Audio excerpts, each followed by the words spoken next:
De la matinale, Patrick Martin, président du MEDEF.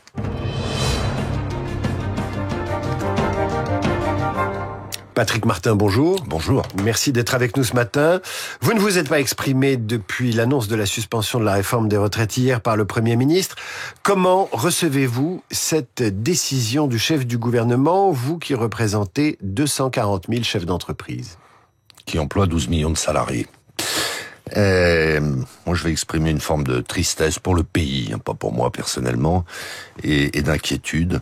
Alors bien sûr, il y a un principe de réalité, il y a un panorama politique fracturé. En fait, on découvre à l'Assemblée nationale ce que c'est qu'un actionnaire activiste. Vous savez, un ultra minoritaire qui finalement vous impose ses vues. Vous parlez du Parti socialiste. Je parle du Parti socialiste. Vous appelez Olivier Faure un actionnaire activiste. Oui, parce que je trouve que ça ressemble étonnamment à ce qui se passe dans certaines entreprises qui peuvent être déstabilisées par un actionnaire très habile et qui use de toutes les ficelles en définitive pour imposer ses vues. Bien, c'est quand même assez extraordinaire que le Parti socialiste impose de détricoter, y compris une réforme, je parle de la réforme Touraine, votée en 2013 par des socialistes.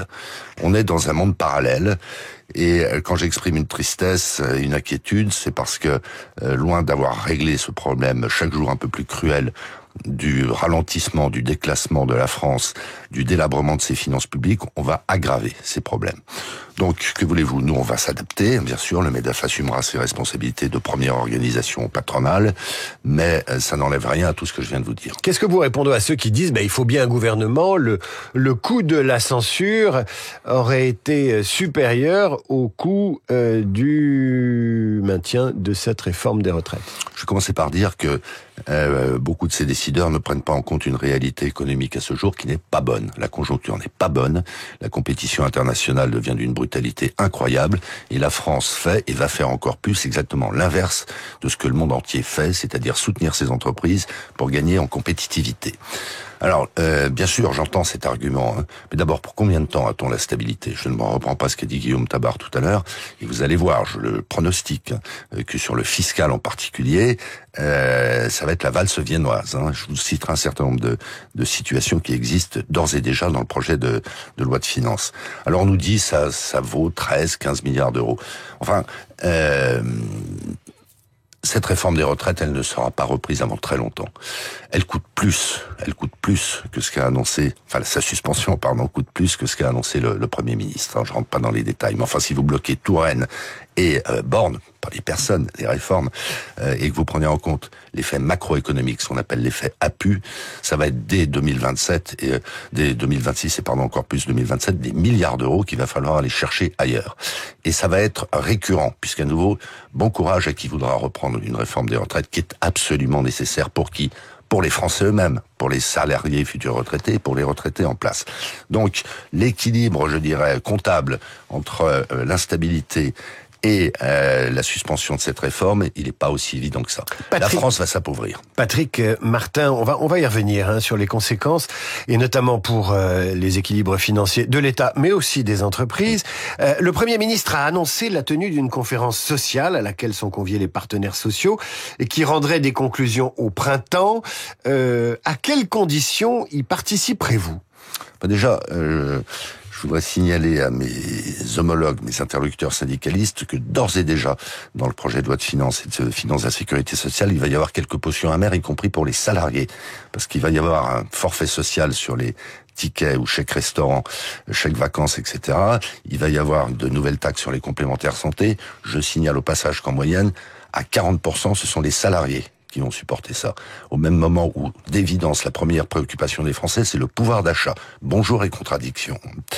La conférence sociale. La conférence sociale. À quelles conditions irez-vous? Moi, je vais réunir mes instances, ce que je fais systématiquement. Aucune décision du MEDEF n'est prise sans qu'on soit unanimement d'accord au sein de notre bureau. Et puis, on verra si on y va.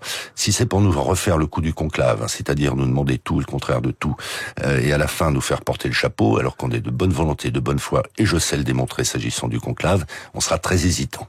Vous voulez y aller pourquoi? Si vous y allez pour quoi faire? Mais on y va, c'est un peu les figures imposées. Je redis que nous sommes, le MEDEF est la première organisation patronale française, on a une responsabilité singulière, donc ça milite plutôt dans le sens d'une participation à cette conférence. Maintenant, moi je suis bien curieux de savoir quelle sera l'épure.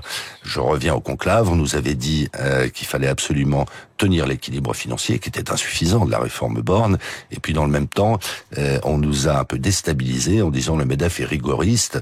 En fait, on a fait ce qu'on nous demandait de faire et que l'on partageait. Donc si c'est même principe, même punition, ça calmera nos ardeurs. La réforme qu'on pourrait réinventer, c'est possible, ça, d'y réfléchir à nouveau, puisqu'elle est suspendue. Sébastien Lecornu, avec lequel vous discutez quand même depuis un mois, je crois savoir dans des conditions assez cordiales, promet de réfléchir à nouveau à une réforme des retraites qui permette de respecter les équilibres financiers. Quelle serait, selon vous, la réforme idéale, si on avait une feuille blanche ?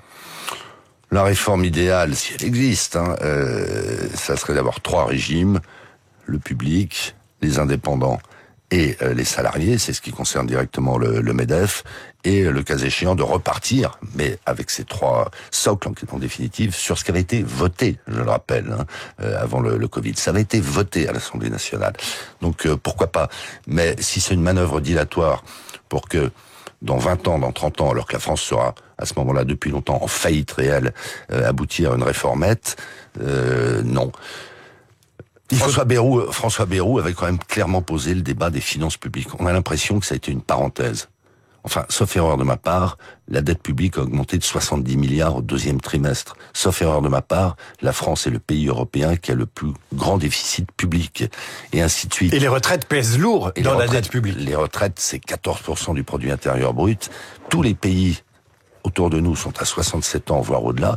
La France est un monde à part. C'est formidable. Moi, j'invite nos décideurs politiques, parce qu'ils ne le font pas assez, à se rendre le plus possible à l'étranger.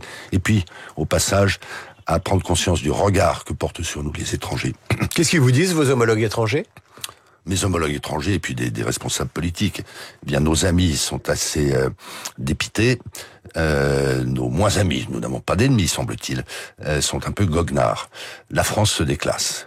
Et cette affaire de retraite va contribuer au déclassement de la France. On a besoin de produire de la richesse dans ce pays, on fait exactement l'inverse. Patrick Martin, président du MEDEF, invité de Radio Classique ce matin. Vous parliez des conséquences économiques. Une première question, est-ce que l'effort supplémentaire qu'on va devoir faire en termes de cotisation pour assurer quand même, non pas l'équilibre, mais ce qu'on peut, va dissuader les entrepreneurs d'augmenter les salaires? Est-ce qu'il y a un risque de plafonnement des salaires avec une augmentation des cotisations? En tout cas, ça va limiter leur marge de manœuvre. Je pointe une situation particulière, celle de l'apprentissage. Les conditions financières du recours à l'apprentissage vont encore être dégradées, alors que l'INSEE vient d'établir que la réduction des aides sur 2025 conduisait à 65 000 contrats d'apprentissage de moins. C'est très bien de s'intéresser aux seniors. Il faut s'intéresser aux seniors. Je me sens un peu concerné d'ailleurs. Mais on ne s'intéresse pas aux jeunes. Moi, je pars à Marseille tout à l'heure pour faire des propositions sur la jeunesse. Eh bien, on va encore dégrader le nombre de contrats d'apprentissage. On fait l'inverse de ce qu'il faut faire. Patrick Martin, autre question. La taxe Zuckman semble être enterrée pour le moment. Alors, on parle de taxer les holdings familiales des familles les plus aisées, ce qui éviterait de taxer l'outil de travail. Est-ce une option qui trouve grâce à vos yeux? Il y a des cas de suroptimisation qui sont choquants, mais à vrai dire, à ce jour, la législation, l'administration permettent de les corriger, de les sanctionner, le cas échéant. Moi, je peux vous dire, parce qu'on a regardé en détail le texte préparé par Bercy, qu'il y aura plusieurs dizaines de milliers d'entreprises qui vont être concernées. Ceux qui s'imaginaient dévier le tir en disant c'est les ultra-riches, c'est Zuckman, vont déchanter. Il va falloir que ces entreprises, chaque année, établissent leur valeur. Il va falloir justifier de l'origine et de l'utilisation des trésoreries. C'est une usine à gaz monstrueuse et ça va contribuer, ça aussi, à déstabiliser les entrepreneurs. Et ça, c'est le début du match. Je veux dire par là que c'est le point d'entrée du PLF à l'Assemblée nationale. Je suis très interrogatif, très inquiet à vrai dire, de la surenchère qu'immanquablement certaines formations politiques, on voit lesquelles, vont jouer pendant les débats. Patrick Martin, vous aviez annoncé pour le 13 octobre, donc avant-hier, une manifestation, un meeting des chefs d'entreprise pour dire ras-le-bol, cette période n'a que trop duré, donnez-nous de la stabilité, de la visibilité, bref, Plus qu'avant encore, les chefs d'entreprise et les Français étaient désireux de les entendre dans la sphère politique. Ce rendez-vous a été ajourné. Allez-vous le reprogrammer? Ça me vaut de signaler qu'à 82% de nos concitoyens ont une bonne image de l'entreprise. Et c'est un sondage Odoxa publié dimanche dernier, 84% des entrepreneurs considèrent que oui, les petits, les grands, les moyens, peu importe, considèrent que oui, il faut qu'il y ait une expression forte des entrepreneurs. Je crois que c'est encore plus vrai depuis hier. Donc nous allons réfléchir à la reprogrammation de cette manifestation. J'insiste sur un point. Il s'agissait d'exprimer ces inquiétudes et ces colères de la part des entrepreneurs. Il s'agissait aussi de dresser des perspectives parce que ce dont souffre notre pays, c'est d'un projet, c'est d'une ambition. On est en train de jouer les petits bras. Une dernière question, Patrick Martin, vous l'avez évoqué en évoquant le chômage des jeunes, l'emploi des jeunes. Aucune formation politique n'est sortie sur la question de la réduction du chômage. Il a déjà beaucoup baissé. On pourrait gagner en cotisation, gagner en équilibre du régime des retraites, en faisant de l'emploi des seniors et de l'emploi des jeunes une priorité absolument nationale plutôt que d'abroger la réforme des retraites ou en tout cas la suspendre.